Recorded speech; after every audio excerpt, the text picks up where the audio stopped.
This week, TikTok's troubled, WeChat's winning, and can robots high five? Give me 5. Oh, maybe not.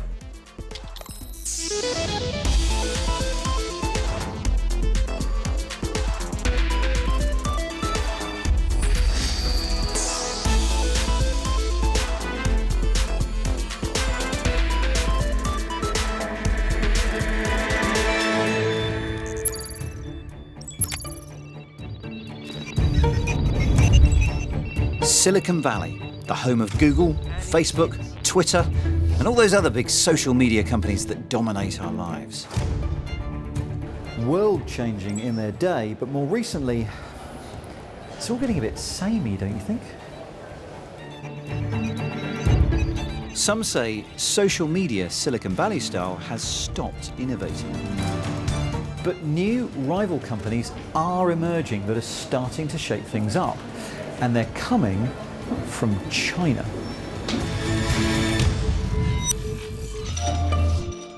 TikTok is the 15-second looping video app that's captured the hearts of teenagers across the world. And with 1 billion users, it's firmly on the radar of big tech. And while Silicon Valley may be worried about its huge number of users, it also argues that the company's home country should also give the West cause for concern. In China, things are happening, and they're happening fast. Innovation is rife, and Silicon Valley is starting to look over its shoulder.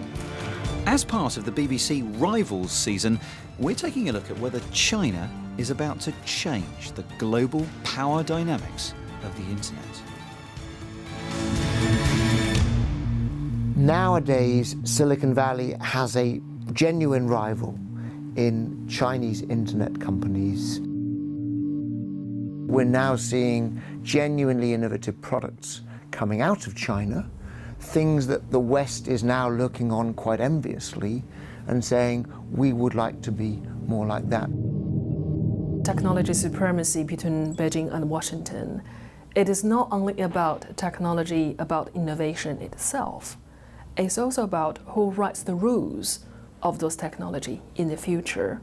And currently, United States be able to enjoy that exorbitant privilege of having technology standard set up by themselves and followed by the Chinese companies as well as the American companies. The internet in almost every country outside of China has been defined by American platforms with strong free expression values. But there's no guarantee that these values will win out. So what we could expect to see is Facebook wanting to emulate something like China's WeChat, which is not just the messaging component, but also all of the financial activity that you can do via that platform. Facebook would love to enrich its business model, to take its dependence away from just advertising on our Facebook feeds and towards, for example, internet-based payments. They are looking very enviously at WeChat in China. So for Chinese to basically do everything, it's all on WeChat, and Chinese doesn't have to really get out of the WeChat app to get many things done. So for example, I can order food delivery, I can buy a concert ticket, I can book an airline ticket, I can hire a car, hire a bike, and I can do online shopping, and I can pay everything on WeChat Pay. Which allows individuals in China to live their entire lives on WeChat. There's going to be all sorts of different percentages that you might be able to take. So instead of just advertising, you might actually get commissions if you can start linking advertising to shopping habits, from the ad itself to the point of purchase, and you can track it all through. There's all sorts of ways that you would be able to grow and monetize that. And right now, Facebook's just making its money from ads. This is a way of building forward. But if you look at TikTok is a Chinese company, but that's gone into the heartlands of the global battle and faced off with Instagram, YouTube, and Facebooks of the world, and succeeded. It's very popular among teens, for instance, in the United States, so right in Silicon Valley's backyard. here's the problem. It's owned by a Chinese company, and under Chinese law, that means the Communist Party has access to all of the data that TikTok scoops up, and it scoops up a lot. So TikTok is changing the rules because this is the first time a Chinese social media company has gone genuinely beyond its borders. And that changes the rules because these issues around how is this data being used becomes an issue that it wasn't before. Is China censoring the content that is created and broadcast and disseminated through TikTok? And that we saw recently. This was about a young girl who very cleverly was mimicking a makeup tutorial, and while she was doing her curling of her eyelashes was actually narrating quite subversive content. Curl your lashes, obviously, then you're going to put them down and use your phone that you're using right now to search up what's happening in China, how they're getting concentration camps, throwing innocent Muslims in there. Shortly after posting the videos, Feroza's TikTok account was suspended. Had there been a scenario in the future where there is a potential clash between the operations of the company and the bottom line Chinese national values and national interest, I think these companies would go for preservation and safeguard of Chinese national values. There is no doubt about that. I think it's not the deliberately the Chinese government tell them what to do, but I think it's the natural awareness of those companies, and they felt if they want to be at the right side of the trench, they will have to somehow to show the loyalty to the party. As the big US Silicon Valley-based companies look at Chinese companies, there's some envy, there's some fear. They see those companies with seemingly very deep pockets to invest in the technologies of the future, often with a complicit government, without the same need to make profit that they, as Western companies, have. And that makes them incredibly nervous because they don't feel that those Chinese companies are playing with exactly the same rules as they are. We've heard how the giants of Silicon Valley are starting to take notice of Chinese innovation. And what's being developed in China is unlike anything that we see in the West. Stephen Beckett is in China to find out how social media has advanced in very different ways. When it comes to social media, China is a world away from the West. That's in part due to long-term government blocking of US tech giants like Google and Facebook. And that's partially why the country has evolved its own completely distinct online ecosystem. Alibaba is a bit like eBay, Weibo was similar to Twitter, and WeChat started life in much the same way as apps like WhatsApp and Facebook Messenger. Perhaps not a surprise then that for a time China had the reputation of a copycat nation. Yes, China in the past has had this reputation for copying from others, but now I think we are seeing the reverse. We're seeing companies, American companies like Uber, copying from Chinese companies. So the pattern we see 5-10 years ago is, copy to China model. We copy everything from Silicon Valley. So I think if you are here like 5 or 10 years ago, almost every time you pitch the VC, always say, oh, I'm doing the China Facebook or China Twitter. China, with its huge population of over 1.3 billion people, there's plenty of room for social ideas, and the competition is intense. So these are the head offices of Kuaishou. They're one of the biggest social networks here. They've got over 200 million active users, but unless you're in China, you probably haven't heard of them. Kuaishou has made a name for itself by targeting China's relatively untapped rural population, and that's a lot of people. Around 40% don't live in cities. And that has led to a platform where the stars aren't necessarily what you'd expect. Kuaishou's secret sauce is the options it gives streamers to make their streams pay. I'm a professional musician. I also give lectures via Kuaishou in my spare time, which teach people how to play the Chinese swana. I try to popularise Chinese traditional music and knowledge. Between sales of recorded lessons and purchases of virtual gifts during live streams, he says he makes around £15,000 a month, and that's after Kuaishou takes their 25% commission. I would say Chinese is really good at is not just a product, it's how to monetize product.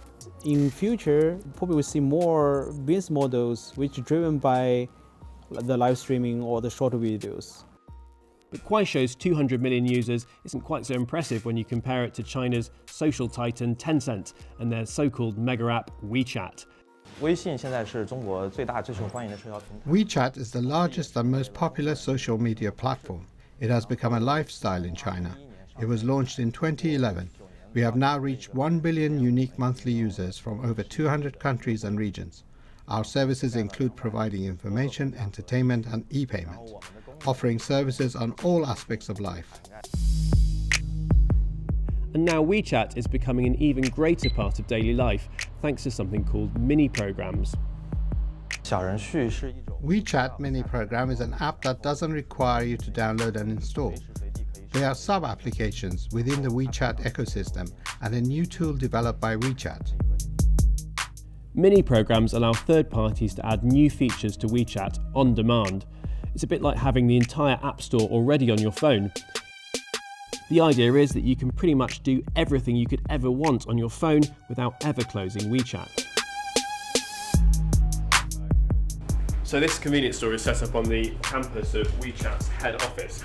And the idea is you can just walk around, pick up whatever you like, and then walk out the door and it'll get automatically charged to your WeChat account. On the other side of Guangzhou, another mini program lets you find and pay for your parking. And if you register your number plate in WeChat, you can just drive out and be automatically charged to your account. WeChat relies on users handing over big chunks of their personal data, and now that even includes your face. These vending machines are set up to use WeChat's new facial pay feature. The idea is that you opt into it in the app, and once you've done that, you can use your face to buy anything from these machines. It basically links your face to your WeChat account and your government ID. But is the convenience worth the possible cost to privacy?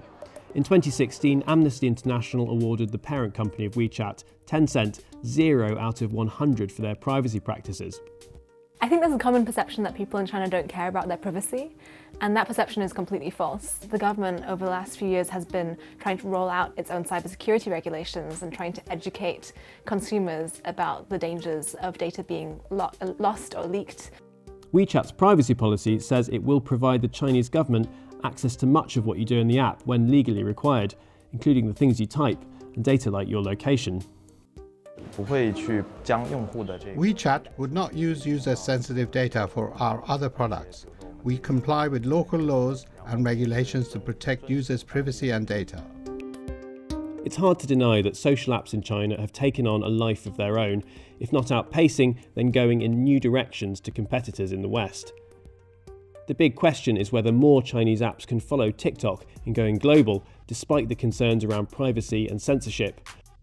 Or if not, it could be the turn of tech companies in the West to play copycat themselves.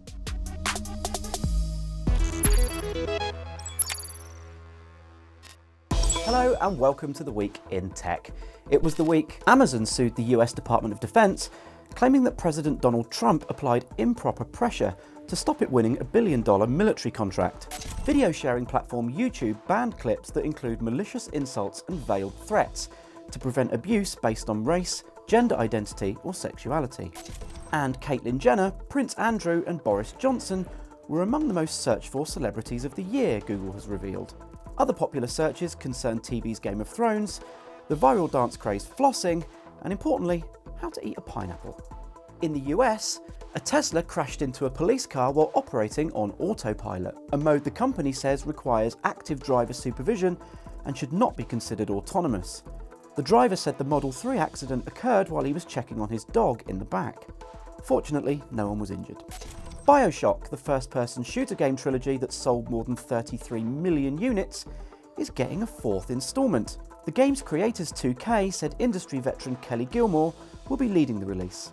And finally, wibbly-wobbly robots could become much more commonplace thanks to a breakthrough from scientists at MIT. Creating simulations of soft robots completing tasks has previously been a huge challenge, but researchers say their model understands how springy, stretchy forms can move in an infinite number of ways. Their next step, bringing these jiggly, jelly forms to life.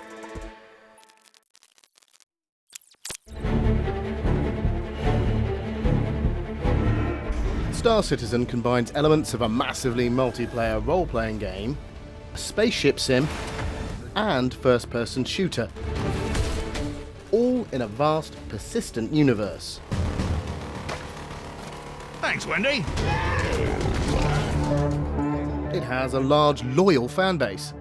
Previously, we couldn't have done a planet like this before. When I was a kid, I wanted to be an astronaut. I ended up being a dentist.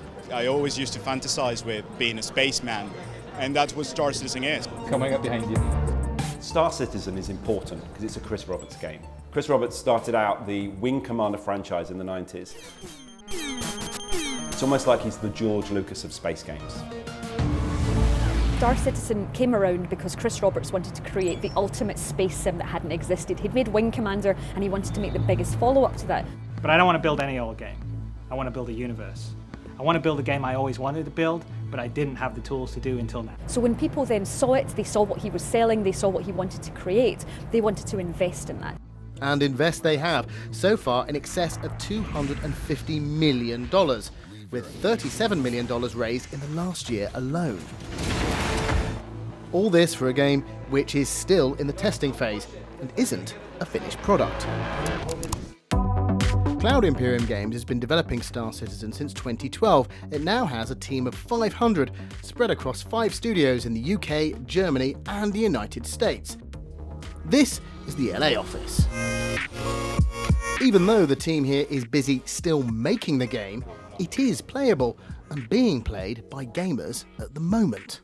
This game goes out every 3 months, but it's of course in very, very early alpha. So to a degree, they're having the exact same experience as somebody that would be working on another game as like a QA guy or even as a developer. But this is a game which from its inception has proved to be controversial. Since the original Kickstarter campaign, its scale has dramatically increased, becoming a much bigger game in the process.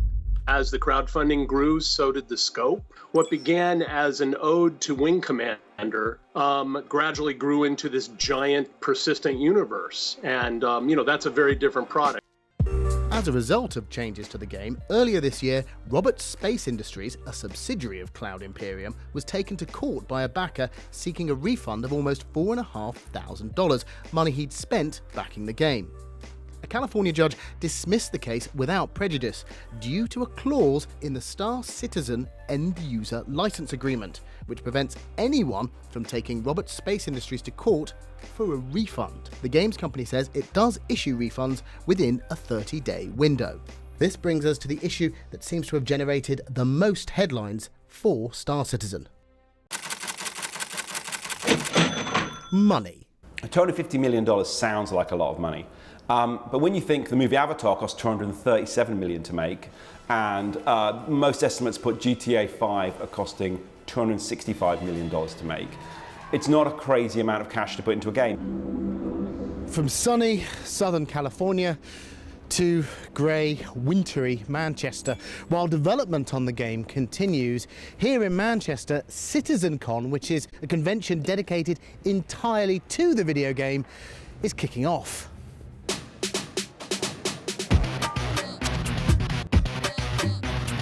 CitizenCon is where fans and backers of the game can meet each other, as well as the game's development teams. One of the aspects of the game which has attracted a lot of attention is the ships. There are a plethora of different ships in the game, big and small. They can be purchased with in-game currency, or backers can use real cash, which Cloud Imperium says goes towards further development. Rumours are rife of some backers spending thousands on ships. Most of the people I meet at CitizenCon have more modest budgets. How much money have you spent so far? That's only about $75 to $100. Probably invested about £250 into the game. Maybe like £60 or something like that. There's always exceptions to the rule though. Yeah, that definitely doesn't look friendly. I've spent about $7,900 on the game. $7,900. $7,900 US, yeah. Now we should say that you are a streamer, so this is your living, isn't it?